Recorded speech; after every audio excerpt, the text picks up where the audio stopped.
70వ కీర్తన గాయకుల నాయకుడికి జ్ఞాపకము కోసం దావీదు రాసిన కీర్తన. 1 నుండి 5 చరణాలు. దేవా, నన్ను విడిపించడానికి త్వరగా రా. యెహోవా, నాకు వెంటనే సాయము చెయ్యి. నా ప్రాణము తీసేందుకు వెతికేవాళ్ళు ఆశాభంగము పొంది సిగ్గుపడుదురుగాక. నాకు కీడు కలిగితే సంతోషించేవాళ్ళు అవమానముతో వెనక్కి ఒరుగుదురుగాక. హ అంటూ వేళాకోళము చేసేవాళ్ళు తమ అవమానానికి ప్రతిఫలముగా వెనక్కు తిరిగిపోవుదురుగాక.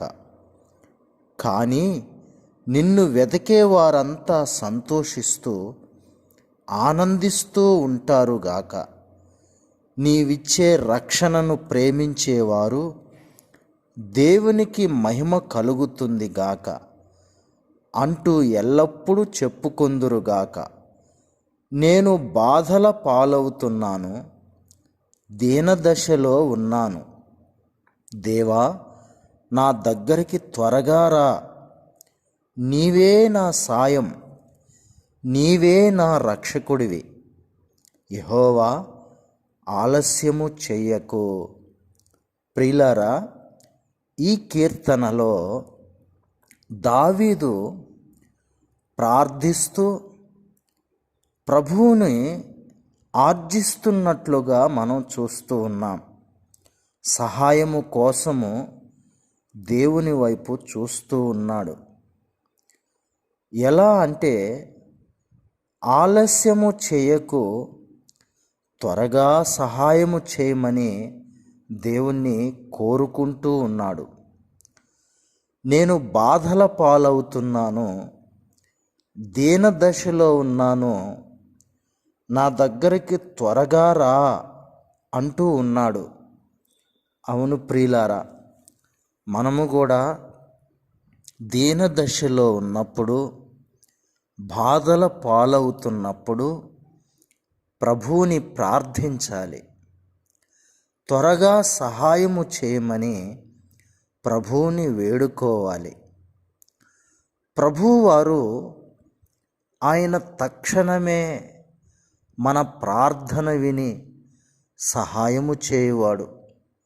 అనేక సందర్భాలలో భక్తులు చిన్నపాటి ప్రార్థనలు చేసి ఎంతో మేలు పొందినటువంటి సందర్భాలు లేకపోలేదు.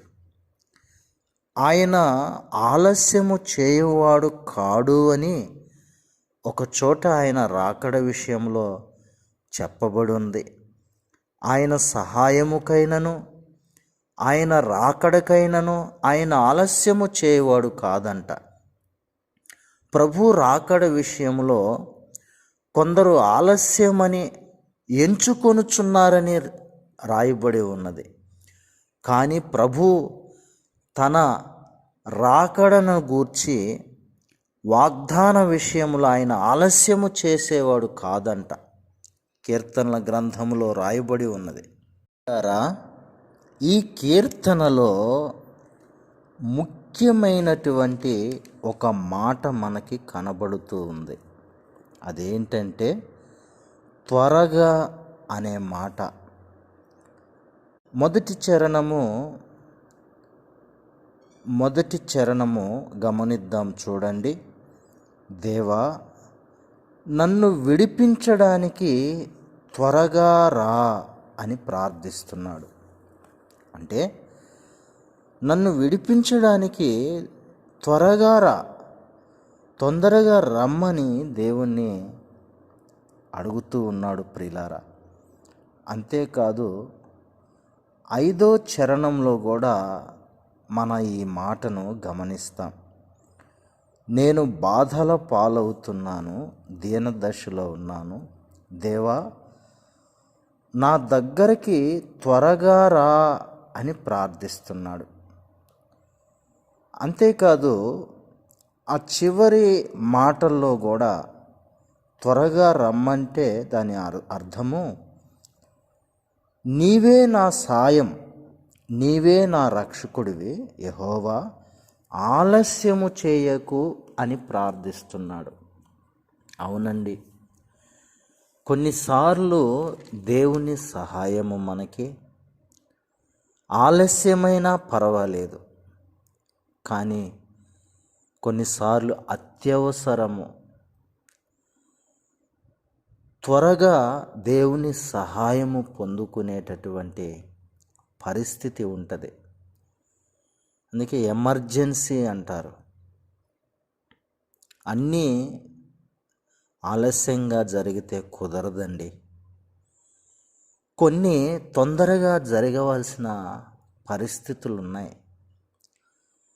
ఎవరు సహాయం చేస్తారు ఈ ఎమర్జెన్సీ సమయంలో?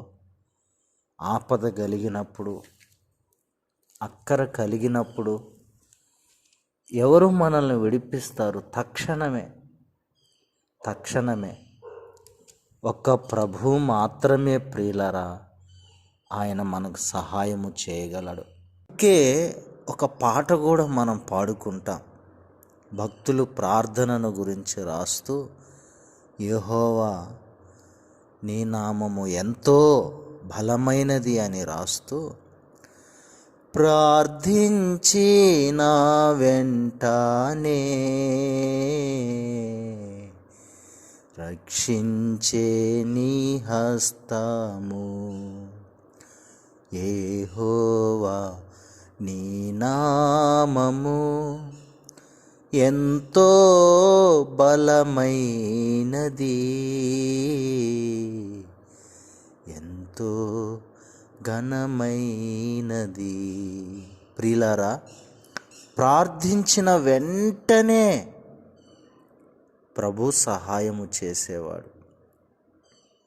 భక్తులు ఎందరో, యెహోషువ ప్రార్థించాడు, సూర్యుడా గిబియోనులో నిలువుము, చంద్రుడా అయ్యా లోయలో నిలువుము అని యెహోషువ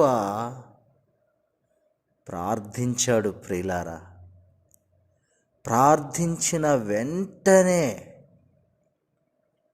తక్షణమే ఎమర్జెన్సీ టైంలో ప్రభు ప్రార్థన విని సహాయం చేశాడు.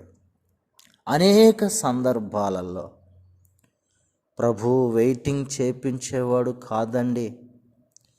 ఒకవేళ ఆయన ఆలస్యము వలన మనకు మేలు జరుగుతుంది అనుకుంటే తప్ప, మ్యాక్సిమము మనం ప్రార్థించినప్పుడు ఆన్ టైంలోనే ప్రభువు మనకు సహాయము చేయవాడు, గొప్ప మేలు చేయవాడు. ప్రియులారా, మన ప్రార్థన విని మనకు ప్రత్యుత్తరం ఇచ్చేవాడు. అనేక సార్లు ఒక చోట ఉండే కాదు, బస్సులో, అనేక సార్లు ప్రయాణములో, అనేక సందర్భాలలో, క్లిష్ట పరిస్థితుల్లో, కష్టమైన పరిస్థితుల్లో అలా మనసులో ప్రార్థన చేసుకుంటే, దేవా సాయం చేయనాయన అంటే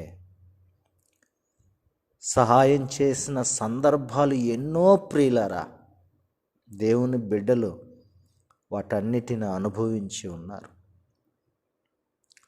అలాగే దావీదుకి కష్టం వచ్చినప్పుడు, శ్రమ వచ్చినప్పుడు, దేవా త్వరగా రమ్ము, ఆలస్యము చేయకము అని ప్రార్థిస్తూ ఉన్నాడు. ప్రియులారా, ఈ విషయంలో త్వరగా అనే విషయాన్ని మనం జ్ఞాపకం చేసుకుంటే, దావీదు త్వరగా రమ్మని, సహాయం కోసం రమ్మని ప్రార్థిస్తున్నాడు. కానీ దేవుని సంఘం అయితే, ప్రియులారా, దేవుని సార్వత్రిక సంఘం అయితే ప్రభు రాకడ కొరకై ప్రభుని ప్రార్థిస్తుంది. ప్రభు అయిన యేసు త్వరగా రమ్ము అని ప్రార్థిస్తూ ఉన్నట్లుగా మనం చూస్తున్నాం. అవును, వాగ్దానం చేసినవాడు నమ్మదగినవాడు ప్రియులారా. ఆయన తన వాగ్దానమును గూర్చి ఆలస్యము చేయువాడు కాదని పేతురు పత్రికలో రాయబడి ఉన్నది. ఇదిగో నేను త్వరగా వచ్చుచున్నాను అన్నాడు. ఆయన దృష్టికి ఒక దినము 1000 సంవత్సరముల వలెను, 1000 సంవత్సరములు ఒక దినము వలె ఉన్నాయంట ప్రియులారా. ప్రభువు ఆలస్యము చేయవాడు కాడంట. తన వాగ్దానం ఇచ్చినవాడు తప్పక నెరవేర్చేవాడని దేవుని వాక్యంలో రాయబడి ఉంది. ప్రియ సహోదరి, సహోదరుడా, నీ భవిష్యత్తు విషయంలో ఆలస్యం అవుతుందని, నీవు ప్రార్థిస్తున్న విషయంలో ఆలస్యం అవుతుందని నువ్వు ఒకవేళ అనుకుంటున్నావేమో, నీకెప్పుడు ఏ సహాయము చేయాలో నీకంటే ఎక్కువగా బాగుగా ఎరిగి ఉన్న దేవుడు నీ దేవుడు. దావీదు ఈ 70వ కీర్తనలో ఆయన రాస్తూ మరొక చక్కని మాట అంటూ ఉన్నాడు. 4వ చరణంలో, నిన్ను వెతికే వారంతా సంతోషిస్తూ ఆనందిస్తూ ఉంటారంట. అవునండి, ప్రభువుని వెతకడములో సంతోషం ఉన్నది, ఆనందం ఉన్నది. నీవిచ్చే రక్షణను ప్రేమించువారు దేవునికి మహిమ కలుగుతుంది అంటూ ఎల్లప్పుడూ చెప్పుకుంటారంట. ఎంతో సంతోషం ఉంది. ప్రభు వెతుకుడి మీకు దొరుకును అన్నాడు. వెతుకు వారికి దొరుకుతుంది. ప్రభు అనుగ్రహించేవాడు. ప్రార్థించుట మానవద్దు, ప్రభు సన్నిధిలో గడుపుట మానవద్దు ప్రియులారా. ఆలస్యము చేయక ప్రభు తప్పక మనకు సహాయము చేయవాడు. వాగ్దానమెత్తి మనం ప్రార్థించి ప్రభు మేలు పొందుకుందాం. ప్రభు ఈ తలంపులు దీవించునుగాక. పరిశుద్ధుడు అయిన తండ్రి, 70వ కీర్తనలో ఉన్న మీ మాటలు శ్రేష్టమైనవి. సహాయమునకు త్వరగా రమ్ము అని ప్రార్థిస్తున్న దావీదు వలె మేము కూడా కనిపెట్టుకొని ఉన్నాము నాయన. ఆలస్యము చేయకుము అని వేదనతో ప్రార్థిస్తున్నట్లుగా చూస్తున్నాం. మీ రాకడ విషయములోను, మీ సహాయం విషయములోను కనిపెట్టుకుని ఉన్న మీ బిడ్డలమైన మాకు మీ సహాయమునిచ్చి నడిపిస్తారని మీ దయగల హస్తాలకు అప్పగించుకుంటూ నాయన, ప్రతి ప్రార్థనకి చేయబడే ప్రతి ప్రార్థనకి సమాధానమును సంతోషమును మీరు అనుగ్రహించి నడిపించమని, మా ప్రార్థనలన్నిటికీ నాయన ప్రత్యుత్తరము దయచేయమని తండ్రి, మా ప్రభువును రక్షకుడైన యేసుక్రీస్తు వారి నామమున ప్రార్థించి వేడుకుంటున్నాము తండ్రి. ఆమెన్.